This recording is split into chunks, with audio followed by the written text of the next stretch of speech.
Hi, everybody. My name is David Hargis. I'm really honored to be here in Mumbai presenting on a topic that's very important to me. It's learning. I've been working in learning and education my entire career. I started as a high school teacher in the U.S., where I'm from. And now I work at GlobalEnglish, where we provide business English training to people all over the world. And the reason I'm so passionate about learning is it is, I think, perhaps the most critical and truly unique thing that we do as a species. It is our gift. Learning in all the forms, whether we're talking about teaching or reading, knowledge creation of any kind, is a gift that we make to others. Essentially, we're saying, when I share my knowledge with you, I'm giving you something of immense value, perhaps my most precious resource, knowledge. I'm sharing my knowledge with you. Knowledge, that's our unique ability to interpret the world. And learning, our unique ability to share those discoveries. You will find knowledge and learning at the heart of all of our triumphs as a species. They're the cornerstone of our success. You look back through time and you find that knowledge and learning are the things that carried us forward. And today, we've heard this throughout the day, the world is changing. Not a surprise. Technology is everywhere. Watch out, it's coming for us. It is true. The world is changing. But if we stick with the principles of knowledge and learning, we will not only survive, we will thrive in this future. So I told you I was a history teacher in the past, or a high school teacher. I taught history. So I'm going to give us an example. I don't know if my animations are working. We'll see. Oh, yes, close enough. It goes back to the 5th century in Europe. There was this great cataclysmic event in Europe in the 5th century. The Roman Empire collapsed. And the Roman Empire in its heyday was this pretty powerful thing. And controlled huge swaths of Europe and Asia, consumed immense, vast quantities of knowledge. In fact, it was its ability to consume knowledge that gave it its power. As it moved across the world, it came across all this different information and it sucked it up. That's why the Roman gods and the Greek gods in the pantheon are so similar. The Romans stole them. They stole the Greek version. And that's how they created their pantheon. See, they absorbed knowledge. Knowledge was the heart of their power. And when the Roman Empire fell, it was a cataclysm. In fact, it was so dramatic, we actually sometimes call it the Dark Ages, this period when knowledge seemed to end in Europe. Population declined, literacy evaporated. Thousands of years of human knowledge were lost. People toiled for generations in the feudal system. And then, a spark, a change, a renaissance. The Renaissance. It means rebirth. This is from the Sistine Chapel. It's a work of art from that time period. You see, in the Renaissance, what happened was people began to rediscover the past. So if the collapse of Rome brought the end of knowledge, the darkness, it was the Renaissance, the rebirth, that brought the rediscovery. It was knowledge and learning that once again fueled the growth of society in Europe. This is important, right? This is a change. Knowledge and learning. Knowledge and learning. Okay, so I am from Silicon Valley, San Francisco. There's a word, I've heard it already today. We like to use it, disruptor. Does anybody know what a disruptor is, or a disruptor? It means something that's like radically changing the world. And usually when we're in Silicon Valley, we usually mean like an app or something I can sell you, like Spotify is disrupting music, or Uber is disrupting taxis. Honestly, I'm very skeptical of disruptive technologies. I think it's a lot of hype. It's something we tell investors to get money. But I actually do know that there are disruptive technologies in the world because one of them happened in this time period. In fact, it's one of the reasons that the Renaissance was successful. Does anybody know what that was? It's the printing press. Johannes Gutenberg introduced the printing press to Europe in the 15th century. You see, before the printing press, the way that you produced books in that dark age, that Middle Ages, is that you wrote them by hand. There were monks, religious figures who would be in scriptorium, and they'd spend all day copying books. They could do 2 to 4 pages an hour. And they were very rare, right? You might see these in museums if you ever travel around. You might see, they're called illuminated text. They can have lots of fancy drawings in them because they're so unusual and rare. And because they were so unusual and rare, so was knowledge. The access to knowledge was limited. The Gutenberg press transformed that. It went from 2 pages to 25 pages in an hour. Suddenly, the spread of information was faster and easier than ever before. It was critical to the transformation of society. So I am a disruptor skeptic, but I am certain that there are real disruptive technologies, like the printing press. I'm also certain that we live in a transformative time. This is a time of great change. Technology is transforming every facet of our life. And I am absolutely certain that it is our commitment to knowledge and learning that will once again pave the path forward, just as it has in the past. You've heard this term before, information age. It's an oldie. We've been using this forever. In fact, it's such an old term. It's kind of a cliche. We forget how much technology and information has changed over the years. But this is why I think we're in a new renaissance. Let's take a second to travel back into the distant past known as the 90s. 1998, we sent 246 million emails a day. It's not a small number.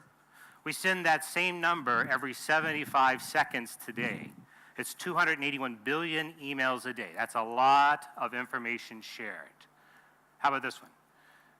In 1996, there was the first social network. It was called 6 Degrees. It lasted about a year and had about 1 million members. And today, my animation would show this incredible display of social media, 3 billion users.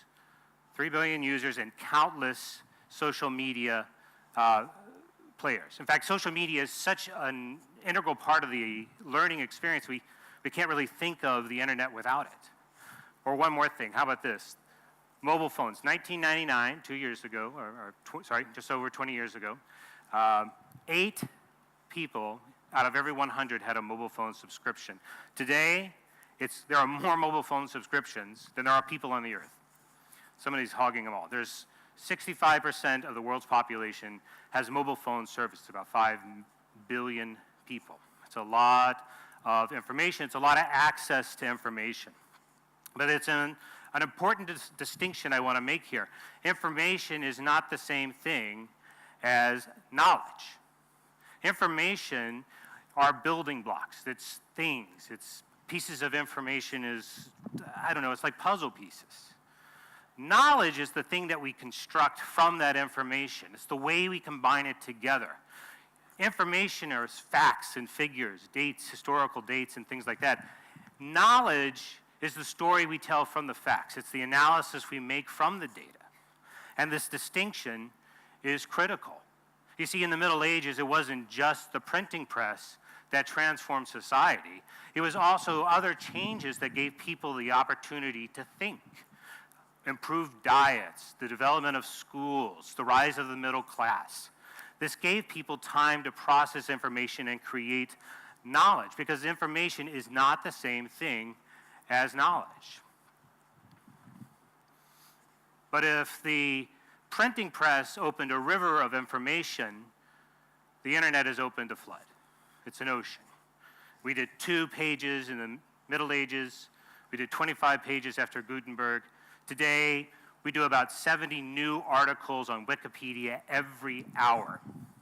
70 articles on Wikipedia every hour. That's a lot of information. In fact, we have a name for that. We call it information overload. That means more information than we can process. It's a real thing. The research from Bassick says it cost the U.S. economy $1 trillion. That's a lot of information. How do you do that? How do you cause $1 trillion? Well, you do things like send 281 billion emails. Now, some of those emails are spam, maybe all of them. Feels like it anyway. But actually, some percentage of that email requires response. Some human has communicated with me. They're seeking information. They're sharing knowledge with me, and they're looking for information and knowledge back. I have to process it. I have to think about it. It creates a lot of work. How much work? Well, Microsoft says that it takes us about 25 minutes to get refocused after we receive an email or a communication. Forbes says the average worker is going to spend about 2.5 hours a day on email. Now, I like email. I think it's great. I think it's fantastic that we can share information. But we have to be able to process that information faster. Speed matters. The ability to process information is critical. That's why the top skills, when you look at the list of what people expect to be most important in the 21st century, is dominated by critical thinking, problem solving, communication, the things that make us good at handling information overload. That's where we see the potential. But those are big tasks. Is everybody going to be ready for that? This is the question that many of us are facing as we think about our workforce. So the World Economic Forum projects that the biggest loser of jobs, the most disrupted industry will actually be at office jobs, not manufacturing. We're used to automation transforming manufacturing. But over the next several years, they predict actually by 2020, 4.8 million office jobs will be lost to automation. How is that possible? Because we can do things with technology that have never before been done. It used to be that only humans were really good at converting information into knowledge, that critical thing. But that's not the case anymore. Today, we have artificial intelligence that can write news articles. We have artificial intelligence that composes music. The first album was produced and composed by AI, was released last year. It sounds like any other pop music. AI can even create works of art. This is a transforming landscape. Where do our workers have to fit in? Well, the things that are driving it, it's no mystery. Mobile, internet, cloud technology, those, well, somewhere is my phone. Those little pocket computers we still call phones for some reason are making access. It's a freebie. Processing power, big data, that huge data footprint that we're leaving on the earth as we go around with all this social media. Changing attitudes, the rise of a middle class in emerging markets. Sounds familiar to the Renaissance, perhaps. These things are transforming the society in significant ways. It's what that's what the World Economic Forum is calling a perfect storm. It's creating conditions that are incredibly complex. Now, I want to be really clear. It sounds scary. It is kind of scary. But I'm not one to fearmonger. There is transformation coming. Workers are going to be challenged. We are going to have to upskill people. But in all of those examples I gave you of the newspapers and the artworks and everything else, a human was involved. A human essentially was using the artificial intelligence, the automation, as a tool. And just like any other tool, its value is only as good as the user. That's why we want to focus on these skills, because there are things that AI is very good at doing and things that it's not good at doing. Things it's not good at doing, things that are random. Things it's great at doing, things that are replicable. Look at the list of skills that we say are most important. Cognitive flexibility, negotiation, people management, critical thinking, the ability to collaborate, the ability to use those tools your AI colleagues are going to have to maximum effect. We can do that. We can leverage the power of technology to transform our world in a positive way if we're ready for it. But we got to get ready for it. So one of the challenges we face is that the way that we teach and educate, our systems, they reflect a very old time. 100 years ago. This is a photo from, I think, Germany. Assembly line, right? We still have assembly lines, of course. But this was the heyday of it. There was this thinking, like if you could create, and I think they're radios or whatever, if you could create radios in line, then couldn't you do office work in the same way? Let's see if this works. Nope. You could do office work in the same way. And if you could do office work in the same way, how about school? You ever see a classroom where kids sit in rows? Should remind you of this. That's on purpose. Because if you create a replicable system, it's easy to spread that information, to get those results, just like it's easy to make components or parts over and over and over again. And you know what? It's really effective. This methodology actually works. In 1900, it's estimated that only 21% of the world's adults could read. Today, it's 85%. That's an incredible achievement. All of us should be incredibly proud of the fact that we live in a time where literacy has achieved this incredibly high rate.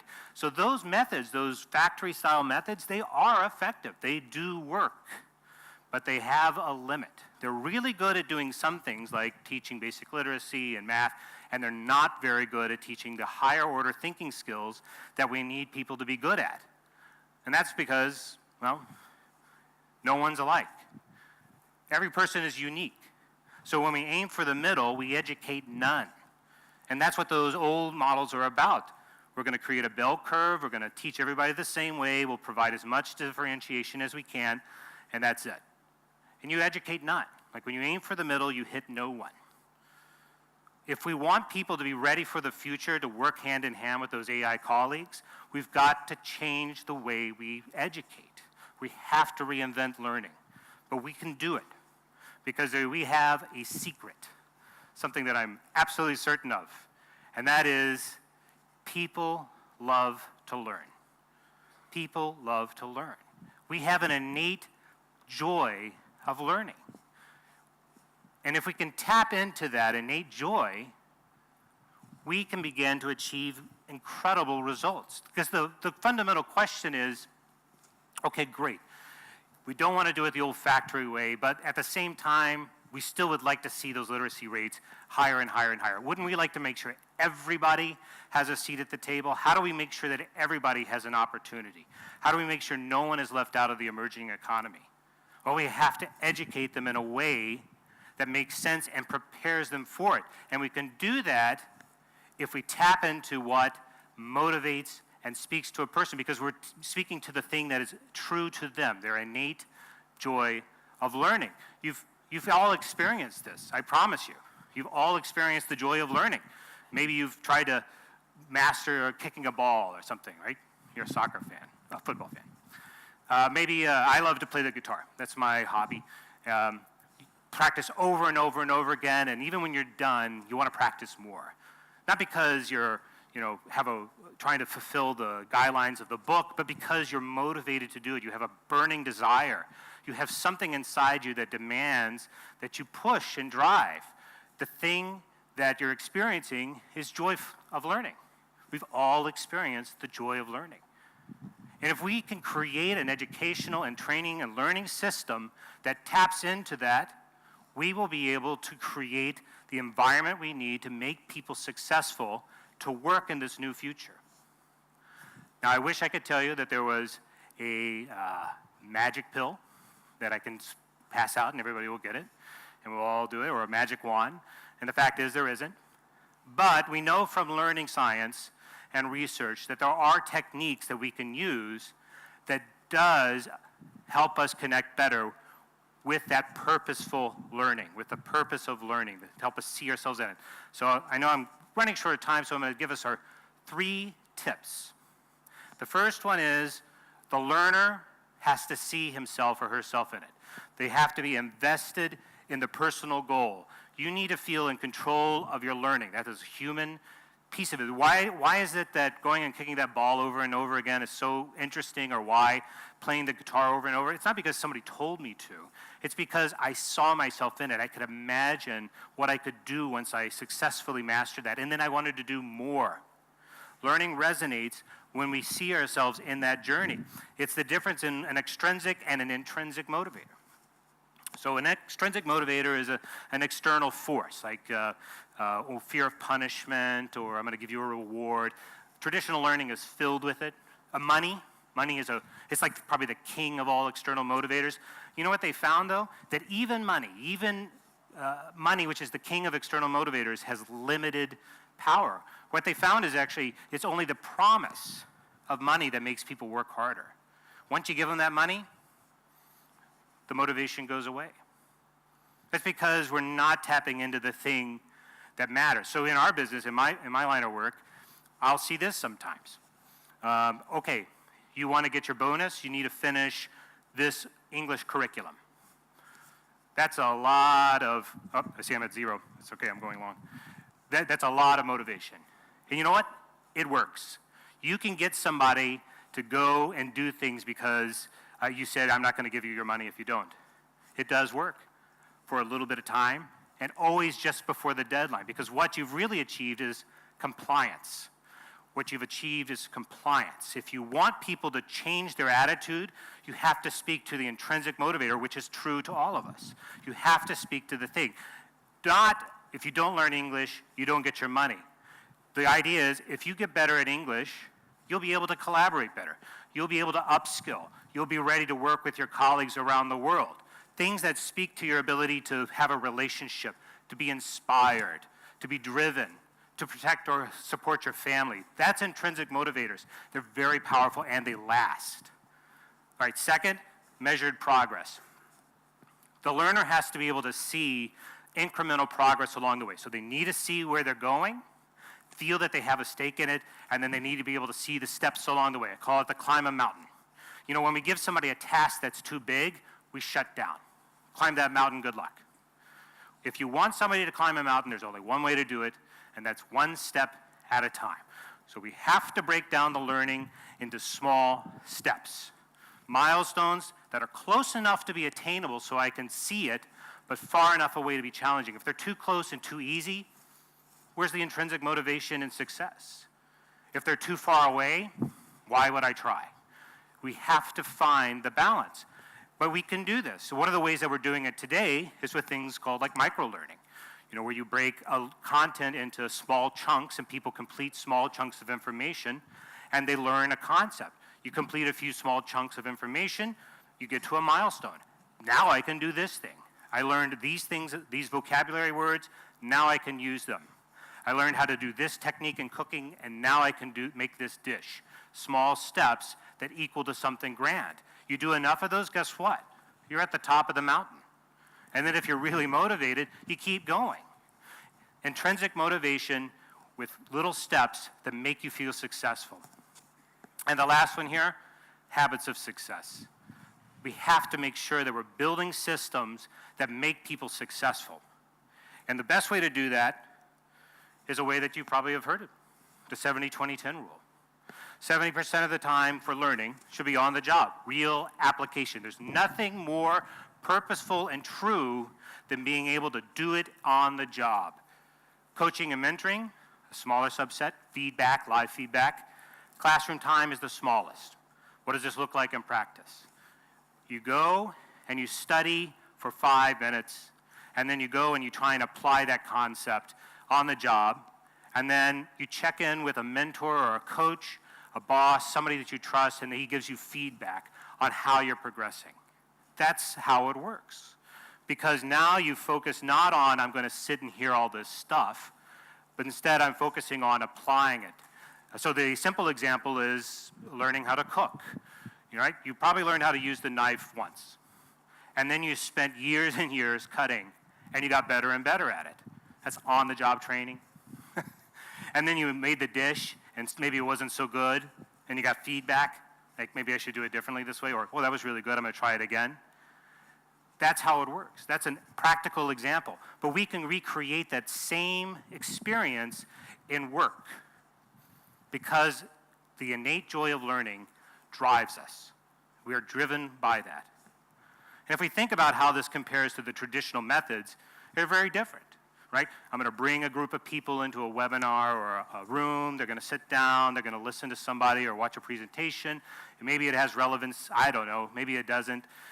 then they're going to go away, they're not going to know, there's not going to be follow-up, no connection to the work, no purpose. Is it any wonder it does not work for most people? It's not a factory, people are individuals. So I want to thank you. I want to especially thank you for giving me extra time, which I just took because I'm greedy. But like I said, I am really passionate about learning. And the things that we talked about today are old. These are like ancient. Socrates, the Socratic Method, which is still really popular. That guy lived a long time ago. And that's because the human mind, the way that we learn, it hasn't fundamentally changed. We're still the same creatures. The lessons that we learned in the past are applicable to today. We are living in a new renaissance. We are living in a time of change. The world is going to be different. But if we hold true to knowledge and learning and a commitment, we will succeed. Thank you.